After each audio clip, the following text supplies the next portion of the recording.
네, 여러분 안녕하십니까. 2월 24일 금요일에 MBN 뉴스와이드 5분 모시고 출발하겠습니다. 어서 오십시오. 네, 안녕하십니까. 특검도 또 헌재 탄핵 재판도 마무리 수순이라고 봐야죠. 어떻게 분열과 분노와 원망의 이 난국을 정리할 것인가가 오늘을 사는 우리 모두의 큰 숙제입니다. 그 숙제를 지금부터 풀어보도록 하겠습니다.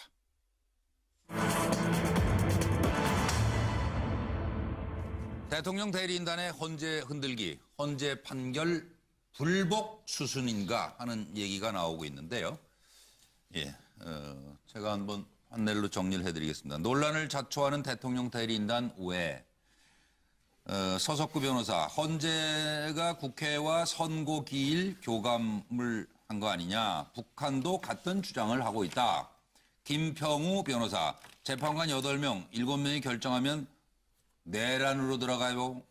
그리고 이동욱 변호사, 대한민국과 결혼한 대통령 따뜻하게 봐줘야 한다. 이중환 변호사, 최순실, 고영태의 불륜이 사건의 발단입니다. 손범규 변호사, 특검 수사 밀실에서 만든 자료다. 그래서 대통령은 특검 조사를 받을 필요가 없다. 대통령 대리인단 전체 생각이 최종 서면은 아직 안 내셨고, 그래서 오늘 대통령 대리인단의 손범규 변호사를 스튜디오에 직접 모셨습니다. 말씀을 지금부터 들어보도록 하겠습니다. 어서 오십시오. 네, 안녕하세요. 지난 22일이었던가요? 엊그제 전화 연결 저희가 인터뷰하려고 했다고 못했죠? 그때 재판이 늦어지고 해서 아마 바쁘셨던 것 같아요. 그래서 다시 전화 연결하자고 그러니까 아니다, 직접 나가야 되겠다 그러셨다는데 왜 그런 생각을 하시게 된 거예요? 아니, 직접 나와서 이렇게 얘기를 하는 게 더 잘 전달이 되지. 전화로 하니까 이게 오해의 소지도 있고. 그렇죠. 또 이 전화의 대화 중에 일부만 이렇게 편집을 해가지고. 아, 그래요? 앞뒤 맥락을 딱 자르는 그런 그 방송사가 좀 있더라고요. 그래서 이거 가서 그냥 말씀드리는 게 좋겠다. 이랬죠. 오늘 뭐 편하게 터놓고 얘기하시죠. 대통령 측 대리인단들의 생각이 무엇인지 하나하나. 일단 최종 서면 제출해야 하는데 다 쓰셨어요? 이렇게 왜 인터뷰하러 다니고 편안하게. 빨리 제출 안 했죠, 아직? 아직 제출을 못 했고요. 네. 그 최종 준비 서면, 최종 변론 서면이라는 그 한 가지만 지금 그 제출해야 되는 게 아니고. 각 증인들의 그 증인신문 결과에 대한 의견이라든가. 또 뭐 사실조회 결과에 대한 의견이라든가. 뭐 또, 여러 가지 그 상대방의 또 준비 서면에 대한 반박이라든가 이런 여러 가지 서면들이 내야 되는 상황이고 그래서 이제 최종 준비 서면 그 부분은 전번에 재판장님께서 24일 날 변론을 종결할 테니까 23일까지 내라 그러셨거든요. 맞아요. 근데 저희가 너무 이제 힘들다. 조금만 시간을 더 주십사 했는데 그래도 다행스럽게도 27일로 연기를 해주셨어요. 그러니까 이제 그러면 23일 날 내기로 했던 게 이제 좀 시간을 버신 거니까. 그럼 26일 날 내실 거예요? 네, 26일 날 내든지 뭐 그렇게 해야죠. 지금 좀 빠듯한데 23일 날 내라는 걸 힘들다고 좀 더 시간 좀 달라 그러던 친구들이 또 27일로 연기해줬는데 23일 날 진짜로 내면 그건 진짜 웃기는 친구들 아니에요? 아니, 그 최후 진술을 연기해 준 건 아닐 텐데요. 그거는 어제까지고. 최후 진술을. 그 진술 서면을 제출하라는 것은 어제까지고. 아니, 그게. 26일까지는. 서면 제출 시한. 그거는 들어보시라고. 뭐냐면 23일 날까지 내라. 그리고 24일 날 결심하겠다. 변론 종결하겠다. 최종 변론하겠다고 했는데. 근데 저희가 24일 날 종결하는 것도 너무 늦고 너무 빠르고 23일까지 소리내는 것도 너무 급박합니다. 시간을 좀 줘 주십시오 했더니 그 26일까지 내도 된다 그 말씀이죠? 그 27일로 연기해 주는데 저희가 23일 진짜로 내보세요. 그러면 아니 27일 날 연기해달라고 그러는 친구들이 뭐 하던 친구들이 23일 날 내. 그러면 24일 날 했어도 되는 거 아니야? 이렇게 되잖아요.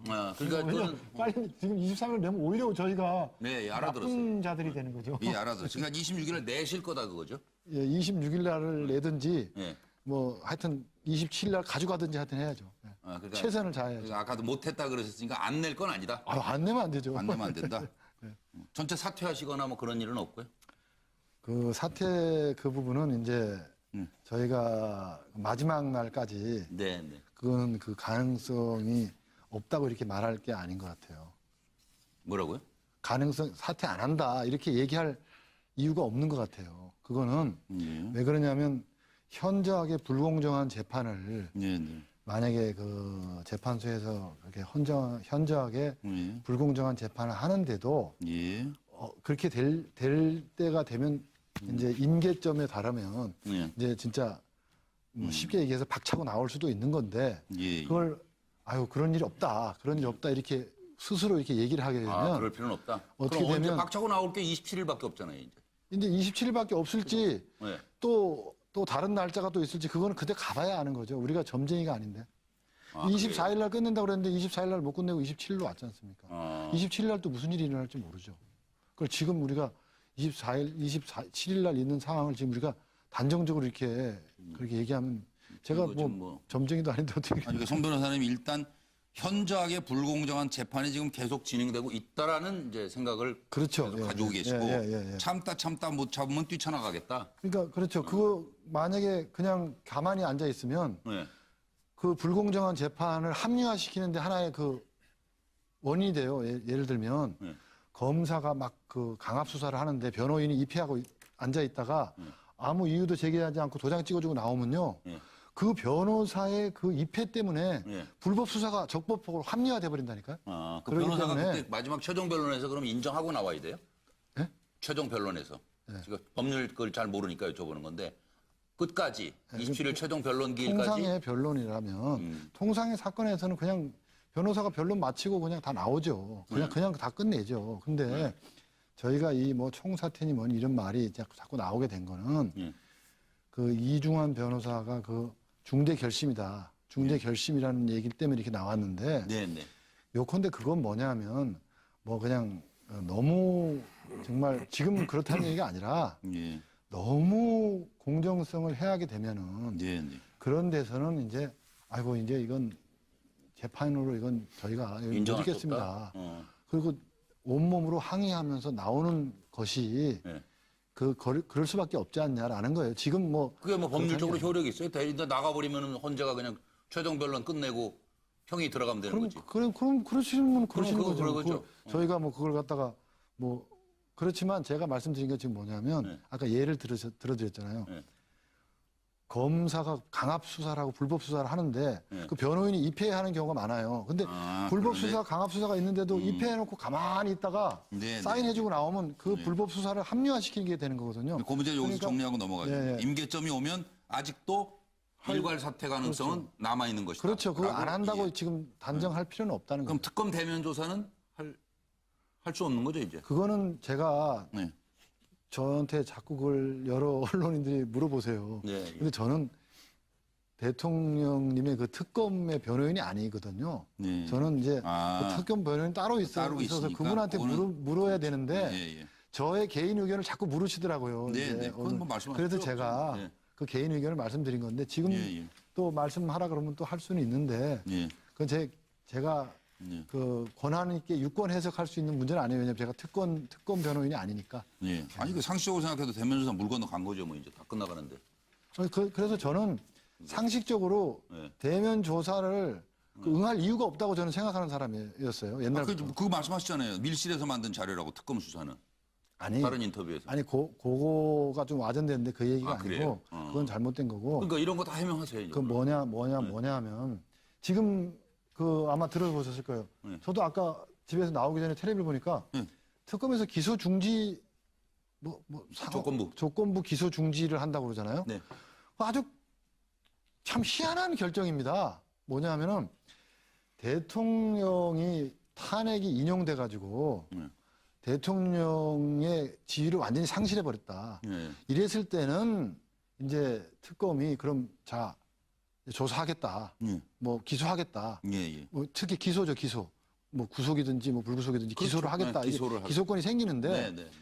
대통령이 어찌됐건 지금 탄핵 심판이 지금 선고가 안 됐잖아요. 네. 오늘도. 네. 그런 상황인 것 같으면 기소권이 없어요. 예.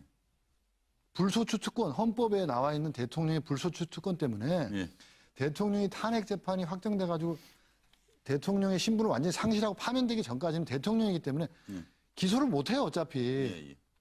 그러면 당장 내일 탄핵이 인용되는 한이 있더라도 오늘은 기소 못합니다. 예, 예. 그러면 공소권이 없기 때문에 공소권 없음 결정을 할 수밖에 없는 건데 예, 예. 무슨 기소 중지를 하겠다는 거예요. 그게 그러니까 이게 법에도 없는 이런 얘기를 왜 특검이 왜 하냐는 거죠. 이렇게 하면 안 된다는 거죠. 공소시효가 완성되면은 공소시효가 완성된 사건에서 공소권 없음 결정을 하는 거지. 야, 그런 검찰 처음 본다 그 얘기 아니에요? 그렇죠. 손 변호사님 검사 안 하셨어요? 아 저는 검사 안 했어. 저는 변호사 출신인데 예. 그러니까 그거는 검사들이 법조인들의 참- 상식이에요. 법조인들의 상식. 상식 없는 검사들이 앉아 있네 거기 지금. 그럼요. 상식 없는 사람들이 재판관이라고 헌법을- 혼자 앉아 있고 지금. 그런 거 헌법에 아니에요? 헌법에 불소추 특권이라는 게 있지 않습니까? 그래서 그러니까 조건부 기소예요. 그래서 예? 시한부. 시한부 기소라는 거예요. 그러니까 희한하다는 거예요. 그러니까 예, 예. 지금 현재 상황에서는 네. 대통령이 아직도 네. 탄핵되지 않았지 않습니까? 지금 예. 대통령이잖아요. 그러면 기소할 수 없잖아요. 알겠습니다. 그러면 예, 지금 하나하나. 현재 상황에서 공소권 없음 결정을 해야지 무슨 기소 중지 무슨 조건부 그런 게 왜 나오냐는 거죠. 다성 패널들이 있지 않아요. 그런 건 실무에도 없는 거예요. 궁금해서 지금 차례로 질문 하세요. 이제 저만 할 게 아니고. 예, 뭐 박상박 네, 사부터. 뭐 저것도 좀 가볍게 한번. 예. 방금 이 검찰은 네. 대통령의 소추를 할 수 없다라고 얘기한 것은 예. 소추 자체지 수사는 할 수가 있는 것이고 그죠? 예. 또 수사를 했으면 수사 결과를 만들어내야 되기 때문에 지금 당장은 효력이 없지만은 그래서 시한부를 전제를 한 겁니다. 그러니까 대통령이 지위를 잃으면은 바로 다음에 검찰이든 또는 다음에 수사기관이 그걸 기소할 수 있는 이어받아서 사건이 있다, 수사를 그거죠. 하셔야 지금은 대통령이 불수추 특권이 있기 때문에 네, 지금은 할 수 그렇습니다. 없다. 그래서 이제 시한부로 기소를 중지했다는 해석이 특검 쪽 얘기인데 뭐 제가 그리고 질문 다른 그러니까요. 내용으로 넘어가시죠. 그러니까. 그 정도 논란. 그거는 제가 그러니까 질문을 기소를 한 못 내용 하지만 예. 수사를 했다 이겁니다. 예. 예? 그렇게 지금 말씀하셨잖아요. 그래서 그럼 수사를 다 해가지고 처분을 한다 이거 아닙니까? 예. 근데 제가 잘못됐다는 건 뭐냐면 예. 이 기소는 못 하더라도 수사는 할 수 있지 않냐라는 게 학설의 대립이 있어요. 예. 학설의 대립인데 실무에서는 예. 그건 대립이 있는 게 아니에요. 실무에서는 못한다 그 말씀 아니에요? 왜냐면- 한다는 얘기는. 어차피 네. 기소가 안 될 사람인데 예. 그럴 때는 검찰의 실무가 뭐냐면 그게 가장 대표적인 예가 공소시효가 완성된 경우 이거 그 고소장의 내용이 사실이라 하더라도 기소를 못 합니다. 그럴 때는 알겠습니다. 그건. 공소권 없음 이러는 거거든요. 대통령 법률적으로 논쟁이 있으니까 그 문제 가지고 그렇죠. 질문하기 예, 결론 안 예, 나요. 예, 그러니까 예, 예. 그 불수추와 수사의 문제는 논외라고 제가 궁금한 거는 이제 22일까지 대통령은 16차 헌재에서 이제 변론을 하지 않았습니까? 네. 16번 거죠.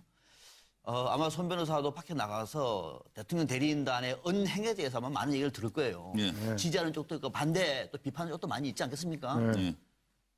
그 단체로 나와서 하는 이 얘기들을 보면은 저는 정말 좀 부끄러워요. 단체로 나오다. 그러니까 이 대리인단이 나와서 돌아가면서 쭉 하던 이 발언들을 대리인단이 한 명이 아니니까 네. 뭐 서너 명, 몇 명, 여러 변호사님들이 나와서 한 발언들에 대한 보면은 질문. 상당히 저는 예. 개인적으로 네. 대한민국 대통령을 대리하는 변호사들 아닙니까? 네. 그리고 또 대한민국에서 상당히 원로급 인사들이 많습니다, 그죠? 하는 언행들을 보면은 솔직히 국민으로서 부끄럽습니다. 그런데 이 발언들이 대통령하고 어떤 연관이 있을까? 그래서 하나 물어보고 싶은 것이 손 변호사님은 지금 16번이나 대통령 그 헌재에서 변론기를 했는데 예. 대통령하고 몇 번이나 만나봤습니까? 이 문제와 관련해서.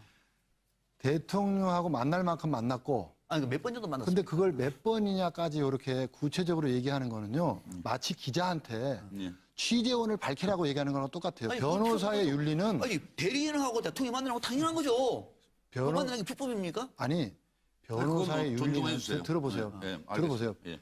당연히 만날 수 있고 그럼요. 만났습니다. 그런데 기자들이 저한테 그러는 거예요. 몇 번을 만났냐, 어디서 만났냐, 만나서 무슨 얘기했냐 계속 말해주면 끝도 한도 없이 나오거든요. 그것까지는 밝힐 그거는요 뭐냐면은 의무가 없다. 기자한테 예. 취재원을 밝히라고 하면 기자가 취재원을 왜 밝힙니까? 그러면은 이렇게 산부인과 질문드릴게요. 의사한테 치료 어떻게 했어? 말 못 밝히죠. 시간이 많지 않아요. 변호사는 그거는 의뢰인하고 넘어가야겠습니다. 관계까지 그렇게 미주알 고주알 알릴 필요가 하나도 없는 거예요. 그건 변호사의 윤리예요. 그건 아니, 뭐하러 그러니까 좀 얘기를 해요. 궁금해서 물어보는 거는 아니, 그래서 나는 대통령하고의 소통이 네. 잘 되고 있습니다. 잘 되고 있는가? 잘 되고 있어요. 아니, 그러니까. 아니, 그럼 이럴 때면 한 번도 안 만났다. 왜 한 번도 안 만나요? 아니, 그 물어보잖아요. 얼마나 많이 만났는지. 많이 만났어요. 많이요? 많이 아주 만났어요. 많이요. 많이 만났어요. 그래서 진짜 궁금한 거는 박상현 만날 박사님. 만큼 충분히 만났어요. 그러니까 전화도 매일같이 하고. 전화도 매일같이 하고. 네, 그러니까 김평호 변호사 발언하신 거를 대통령은 잘한다고 생각을 하시냐? 그런 게 궁금한 거예요. 우리 대리인단 잘한다. 그런 것까지도 다 그런 거 대통령도 아니에요? 알고 있는지. 김평호 변호사가 헌재는 국민 세금 쓸 가치가 없는 곳이다. 뭐 그리고 뭐 아스팔트가 뭐 피로 어쩌고 하니까 대통령이 그래도 그렇게까지는 걱정돼요 하시는 건지 잘하셨어요 하시는 건지 그게 궁금하다. 그거 그러니까 그게 지금 저 지적되는 것 중에 하나가 변호인단이 그 법리적인 대응보다 여론전을 펼친다. 제가 그러면 그 제가 부분- 잠깐만요. 말씀드릴게요. 저 제 질문 듣고 드리고. 이제 그러니까 그거 그 부분이 과연 대통령이 뭐 무기를 하거나 승인을 한 상황이냐 여론전 그리고 또 여론전을 펼치는데도 조금 그 내부에서 이견도 좀 있는 것 같아요. 그러니까 나중에 합류한 정기성 변호사나 김평호 변호사는 저 이종환 변호사에게 뭐 지금까지 뭐 당신 똑바로 해. 그러니까 지금까지 뭐 했느냐. 이런 이야기고 또 그러니까는 어떤 내부 의견이 좀 있는 것 같고 그 이종환 변호사는 그 말도 했죠. 며칠 전에 그 갑자기 국회 관계자들을 정기성 변호사와 김평호 변호사가 일괄 정인 신청을 하니까는 그것은 뭐 각자가 대리하는 거다. 그러니까 우리 전체의 뜻이 아니다. 이런 식으로도 이야기를 했어요. 맞습니다. 그러니까 내부에서는 뭐 어떤 이견 같은 게 없는지 그리고 대통령이 합의를 이런 대응에 대해서 대통령이 어떤 그 생각을 갖고 이거 있는지. 하나씩 물으셔야지 이걸 여러 가지를 한꺼번에. 아니요, 일단 여론전에 대해서. 하나씩 답을 해드릴게요. 우선 제가 적어놨는데 언행이 대통령 변호인단의 언행이 부끄럽다. 예. 그렇게 말씀하시는데 이게요. 김평우 변호사님이 예를 들겠습니다. 노구를 이끄시고 1시간 40분에 걸친 변론을 하셨어요. 그런데 그 1시간 40분에 걸친 변론을 통해서 저도 많은 감동을 받았고 헌법재판관님들도 다 감동을 받았고 그렇게 했습니다. 아주 자세하게 들었고. 그런데 야 너무너무 훌륭한 변론이다 했는데 1시간 40분이나 지났는데 나중에 몇 시간 지나서 언론을 보니까 아스팔트, 야구자, 그다음에 뭐 나라가 망해, 뭐 피를 흘려 어쩌고 이렇게 극단적인 것만 딱 극단적인 편린만 탁탁탁탁 잘라가지고 이것이 정신이 있는 사람이야? 이렇게 보도를 하더라 이거죠. 지금 여러 국민 여러분들께서 이 방송이 이렇게 있는 그대로 전해주지 않기 때문에 SNS를 통해서 지금 1시간 40분에 걸친 그 전문이 SNS를 통해서 다 돌아다니면서 다 보고 있습니다, 지금. 그렇게 해서 그 내용을 봐서 어떤 변론을 하셨구나라는 것을 음미하고 그렇게 해야지 이게 되는 거지. 편린을 딱 잘라가지고 거기에만 천착을 해가지고 사람을 못 잡아먹어서 그렇게 하면 그 언론이 제대로 된 언론이 아니라고 보고요. 그 다음에 두 번째, 왜 그 여론전을 하냐, 법리전을 안 하고 우리 이동욱 변호사님 같은 경우에 가장 대표적으로 그 말씀을 하시는 겁니다. 변호사가 법정에서 말하는 것이지 왜 밖에 나가서 얘기를 하느냐. 법정에서 변론을 하면 된다. 이렇게 말씀하시는데 이 법정에서 나온 훌륭한 법리 변론을 이게 홍보가 안 돼요. 언론이. 그런데 관심이 없어요. 지금 뭐냐면 계속 직접 집회에 대통령 나오냐 안 나오냐. 대통령 몇 번 만났냐. 대통령 만나서 무슨 얘기했냐. 대통령 어디서 만났냐. 이 얘기만 물어보고 앉았지 언론이. 도대체 무슨 무슨 이 변론을 하고 있냐. 무슨 법리가 전개되고 있냐. 뭐 관심이 있어야 하죠. 관심이 없잖아요. 넘어가시죠, 뭐. 그러니까 우리가 저희도 쓸데없는 질문 안 하십니다. 이러다가 큰일 나겠다 이러다가는 국민한테 홍보가 안 되겠다. 필요 없는 여론전 해야 되겠다. 관련된 똑같은 얘기라서. 잠깐만. 그러면 변호사협회에서 그 대한변협에서 징계를 논의한다고 그러면 그거 아주 잘못된 거네요. 그래서 제가 지금 변협 회장님도 제가 잘 아시는 분인데 제가 나중에 이 재판 끝나고 나면 차분하게 말씀드리려고 그래요. 변협 회장님도 그날 현장에 와서 들으시고 보셨으면 참 정말 감동을 하셨을 겁니다. 근데 어떻게 이 옥의 티가 이 본질을 호도해가지고 나라가 망한다. 아스팔트. 그 나라가 망한다는 것도 제가 지금 여기서 설명해 드리려고 하면 그 맞는 말이에요.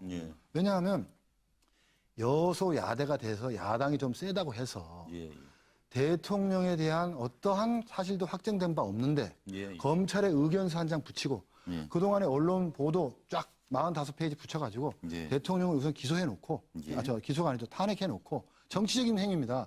탄핵해놓고 특검법을 또 통과시켜서 특검으로 하여금 야 빨리빨리 증거 조사해라. 수집해라. 탄핵의 완결성을 도모해라. 이렇게 해가지고 그렇게 해놓고선 대통령이 이제 직무 정지의 질곡으로 들어가는 겁니다. 그랬다가 한참 몇 달 있다가 이제 또 살아나. 그래서 또 살아났더니 또 보더니 또 뭐 몇 개 걸어가지고 또 탄핵 또 시켜. 이런 식으로 하면은요, 이 대통령 5년 동안 대통령 할 사람 하나 없고 이런 식으로 반복되면 망하지 않을 나라가 없어요. 다 망합니다, 이런 거는.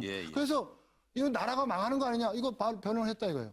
그러면 맞는 얘기예요. 그런데 딱 잘라가지고 나라가 망한다. 그것만 자르 이게 말이 안 되는 아니, 그러니까 거예요. 이게 결론이 그러면 저 언론이 헌재가 그렇게 보도하면 안 되잖아. 헌재가 만약에 인용을 하면 그럼 아스팔트로 나가서 정말 피를 봐야 되겠어요?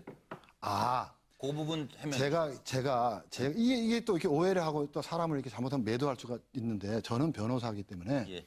법을 법을 말하는 거예요. 뭐냐면 여태까지 법리를 제가 말하는 게 뭐냐면 헌법 111조에 헌법재판소는 법관의 자격을 가진 구인의 재판관으로 구성한다 이렇게 돼 있습니다. 예, 예.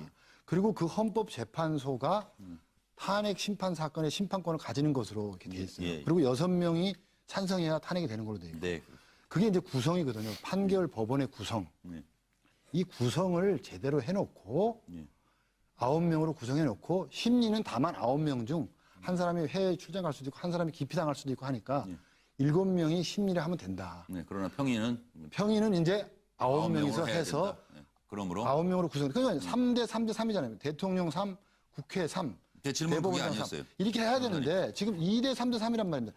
이런 잘못된 구조를 고쳐서 어느 국민도 헌법재판소의 이 판결에 승복을 하려면은 예, 예. 구성부터 제대로 돼야 돼요. 예, 알겠습니다. 구성부터. 근데 구성조차 제대로 안 하고 예. 승복을 이렇게 하라 그러면 안 되지 않냐. 그러니까 승복 가능성이 별로 없어 보여요. 이건 그렇게 제가 이해해도 돼요? 변호사가 그렇게 얘기하면 정치적이고요. 제가 법으로 말씀드리면 이렇게 하면 이제 그럼 재심 저기 사유가 된다는 거예요. 재심 사유. 재심사? 재심 사유가 되는 이런 위험한 길을 왜 걷냐. 알겠습니다. 지금 9명으로 만들어 놓고 하자. 지금 뭐 시간이 너무 그 얘기를 많이 하는 됐는데. 겁니다. 저, 네. 뭐 제 최영수 질문은 소장 그러니까 질문. 민영삼 그 선배님께서 해주셔서 좀 네. 언론의 보도 태도 탓이라고 하는데 어찌됐든 간에 김현 변호사이신 제41대 대한변협회장 당선자가 그 재판부에 대해서 현재 대통령 측 대리인단이 함부로 모욕하는 법조인의 품격을 얘기하시고 그리고 만약에 소송 전략의 일부라면 비난의 가능성이 보다 더 높아 보인다. 그래서 예, 예. 문제가 있다면 적절한 조치를 취하기 위해서 조사를 하겠다라고 하는 것들에 대해서 염두에 두시고 만약 변협에서 조사한다면 대통령 측 대리인단으로서 성실하게 좀 임해 주시기를 국민 한사람 바라고요. 그건 말고 제가 개인적으로 정보법무관리공단 이사장을 우리 역임하셨어요. 그 손범수 변호사님께서. 손봉규. 손봉기 변호사님께서. 그런데 제가 뭐 청와대 인사수석실에 있을 때 보통 법무공단 이사장은 법무부 고검장급이나 차관급 이상이 가는 건데 검사하고 판사 그 임용 안 되시고 바로 변호사에서 바로 가셨는데 아마도 박근혜 대통령 그 선거 때 법률지원단의 단장이 김기춘 비서실장이고 아마 그 단으로 일을 하신 것 때문에 뭐 보온성 인사가 아니겠냐는 생각이 들기도 하는데 뭐 저는 뭐 대리인단 맡은 거에 대해서 이런 혜태 사유 대통령과 직접적으로 관련이기 때문에 혜태를 했어야 함에도 불구하고 맡지 말았어야 함에도 불구하고 맡은 거에 대해서는 백발 양보한다 치더라도 국가의 소송과 그 행정 소송을 위임받은 그 재단의 이사장을 했던 분으로서 공단의 이사장을 했던 분으로서 대통령이 탄핵이 아니라 형사상 문제에 대해서 개인적으로 유죄라고 생각하는지 무죄라고 생각하는지 탄핵까지 판결은 아니시더라도 무죄라고 생각합니다. 무죄라고 생각하십니까? 지금까지 드러난 전체적인 예, 다 예, 예. 대통령의 그 국회에서 13가지 사유에 대해서 전체적으로 다 무죄라고 생각하신. 예, 예. 예. 예. 네, 알겠습니다. 그럼 황태현 평론가로 넘어가겠습니다. 예. 저는 보니까 오늘 쭉 우리 이제 손 변호사 말씀 들으면서 제가 느꼈던 것이 계속 언론에서 지금 대리인단을 공격하는 게 왜 지연 작전을 쓰느냐. 미주알, 고주알, 지연 말단적인 예, 예, 이야기. 예. 특히 보면 이 사건이 예. 대통령 탄핵을 심리하는 사건임에도 불구하고 뭐 처음 보면 나왔던 얘기가 이게 고영태, 그리고 또 보면 최순실 간에 어떻게 보면 그런 뭐 이른바 불륜 스캔들 예. 거기서 번진 것 아니냐. 근데 저는 언제 뭘 깜짝 놀랐냐 하니까 이동업 변호사님이 이제 들어오시면서 그날 강일원 재판관이 이런 얘기를 했죠. 주심 재판관이 이제야 좀 헌법 재판 하는 것 같습니다. 보도된 바에 따르면은 네네. 그런 얘기했다는데 저는 또 최근에 보면은 그 이제 뭐 정기승 전 대법관님 등 이분들 아홉 분이 낸 6가지 사항들이 있고 또 보니까 어제 마침 보니까 한국당에 보면 법조인 출신들의 의원들 그러니까 보면 대표 정종섭 의원이죠. 뭐 헌법의 대가인데 이런 분들이 보면 뭐 이렇게 보면 이 얘기한 걸 보면서 처음부터 이 변호인 즉 변호인단이 전략을 잘못 세웠던 것이 아닌가. 전략을. 왜냐니까 지금 보면은 처음에는 보면 형사재판까지 끌고 가다가 후반부 오면서 특히 보면은 당시 박한철 헌재 소장이 자 3월 13일까지 끝내야 된다라고 얘기 그때부터는 그야말로 막 지연 말단적인 걸 물고 들어갔는데 차라리 이제 복귀하는 거예요. 당시 처음에 우리 손 변호사님은 처음부터 함께 하셨잖아요. 근데 이주만 변호사님이랑 처음부터 예를 들어서 이번에 문제 왜 어떻게 탄핵 소추를 먼저 해놓고 나중에 거기에 맞춰서 특검을 만들었냐? 이거는 각하 사유 아니냐? 기각 사유 아니냐? 미국식으로 얘기하면은 이른바 심리 무효 사유 아니냐? 또 예를 들어서 보면은 어제 보면 저 정종섭 의원이 얘기했던 거 있잖아요. 13개 탄핵 사유를 갖다 일괄 투표한 것은 이거는 딱 떨어진 위헌이다. 네, 맞습니다. 이런 쪽으로 보면 이른바 강의론 재판 법리논쟁으로 갔으면 되잖아요. 법리 논쟁으로 갔었어야 되는데 지금 복귀를 해보면 제가 말씀드릴게요. 법리 논쟁을 갔었어야 되는데 보면 충분히 처음에는 전달됐어요. 형사 문제로 그다음에 나중 가서는 어떻게 보면 지연 말단적인 문제로 이른바 발목 잡기로 가다 보니까 아까 쭉 나왔던 대로 여론전이다. 지연작전이다. 뭐 지연작전이다. 이런 비난을 받는 거 아니냐. 제가 즉 변호인단들의 전략이 처음에 잘못됐던 것이 아니냐. 이 말씀을 드립니다. 그러니까 맨 처음에요. 제가 지금 아주 좋은 말씀을 해주신 것 같은데 저도 이제 설명을 해드릴게요. 그러면 이제 이 접점이 생길 것 같아요. 뭐냐면 이 재판이라는 것은요, 이 피청구인, 피고가 가장 수동적인 겁니다. 제일 능동적인 이 위치에 있는 게 뭐 아무래도 재판부겠고, 그 다음에 이제 이 소위 원고에 해당하는 지금 탄핵 소추 측에서 어떻게 나오느냐에 따라서 이 피고는 방어 전략을 수립해가지고 그때 움직이는 거지. 이 소송 전체의 구도를 이 피고가 이끌고 가는 이런 주도적인 지위가 절대 아니고요. 그리고 이제 이 우리 노무현 대통령 탄핵 재판하고 지금 이거하고 딱 2개밖에 없거든요. 이게 뭐 많이 있었던 게 아니기 때문에 변호사들이 경험이 하나도 없어요. 딱 한 명, 저만 그때도 그때는 소추위원 측으로 관여를 했습니다. 김미철 의원 도와줬어요. 그죠? 2개를 다 경험한 사람은 저밖에 없어요. 그러니까 변호사들이 이 경험이 없는 겁니다. 기본적으로 이 탄핵 재판을 어떻게 해야 될지는 몰라요. 그러니까 이 탄핵 재판 우리 강일원 주심 판사님이 주심 재판관님이 이동욱 변호사의 변론을 보고 이제야 탄핵 재판 하는 것 같다 그랬잖아요. 그러니까 경험이 없으니까 형사 소송에 따라서 그냥 이게 하게 된 거예요. 그리고 또 한 가지 문제는 또 뭐였냐면 이 재판부에서 소송 지휘를 하실 때 주심 재판관님이 그랬어요. 국회 탄핵 소추 의결에 대한 문제는 노무현 대통령 당시에 국회 자율권이라고 해가지고 관여를 안 했거든요. 심판을 안 했습니다. 그게 말하자면 국회 자율권이란 말이지만 그걸 가리켜서 사법심사의 대상이 안 되는 걸 가리켜서 통치행위라고 그러거든요. 4글자로. 그래서 그 국회에 그때 이 탄핵 소추 의결을 사법심사의 대상이 되지 않는 통치행위로 보고 들어온 거예요. 그러니까 그런 전례가 있으니까 이번에도 그렇게 하는 게 어떻겠냐. 이번에도 그건 따지지 말고 소추 의결은 따지지 말고 당부만 기각이냐 인용만 따지자 이래서 그럽시다 이랬는데 이게 지나가면서 김평호 변호사님이 들어와가지고 이게 듀 프로세스 오브 로우를 따져야지 뭘 따지냐 하면서 그러면서 완전히 그쪽으로 이제 다시 따지는 걸로 됐는데 다시 따지게 됐으면 다시 따지면 되는 거거든요. 근데 전번에 안 따지기로 했는데 왜 따지냐 하고 이제 이렇게 나온 거예요. 소추위원도 그렇고 재판부도 그렇고. 근데 그건 말이 안 되는 게 이 적법 요건이거든요. 이게 소추가 제일 됐다 안 됐다는 건. 이 적법 요건은 본안 전 문제입니다. 이건 직권 조사 사항이라 그래가지고 서로 당사자들이 합의를 하든 자백을 하든 법적 구속력이 없어요. 이거는 재판부가 소송 끝나는 그날까지 직권으로 고려해야 되는 상황이기 때문에 이거 가지고 과거에 합의했다, 문제 안 삼기로 했다고 해서 안 되는 게 아니에요. 그 정도면 충분히 문제 삼아야 설명된 돼요. 것 같아요. 그리고 이렇게 하겠습니다. 지금 우리 손범규 변호사와의 약속 시간이 얼마 남지 않아서 제가 준비된 내용을 잠깐 보여드리고 이제 거의 뭐 증문즉답으로 궁금한 것들을 바로바로 밝혀주시는 걸로 진행하겠습니다. 지금 국민들은 이 출발 자체가 다르네요. 손범규 대통령 측 변호인의 생각은 대통령의 모든 혐의를 부정하셨어요. 전혀 죄가 없으신 거예요. 그러나 국민들이 알고 싶어하고 촛불을 들게 된 배경들이 아마 이런 것이 아닐까 싶어요. 최순실에게 기밀 유출은 정호성이 임의로 한 일이다 이렇게 말씀하셨어요. 그러면 자연스럽게 민정수석은 뭐 했을까? 민정수석은 기밀 유출을 임의로 무시했나? 임의로 협조했나? 그리고 대통령 또 그럼 뭐 하셨을까? 그다음 미르 K재단 문화융성 등 좋은 뜻으로 설립했다.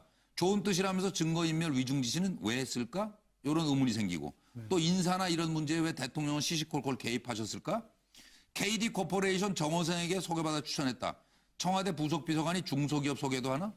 대통령 헌재 출석 검토 중. 도대체 하시나 안 하시나? 대통령 탄핵 사유 없어. 엮인 것이다.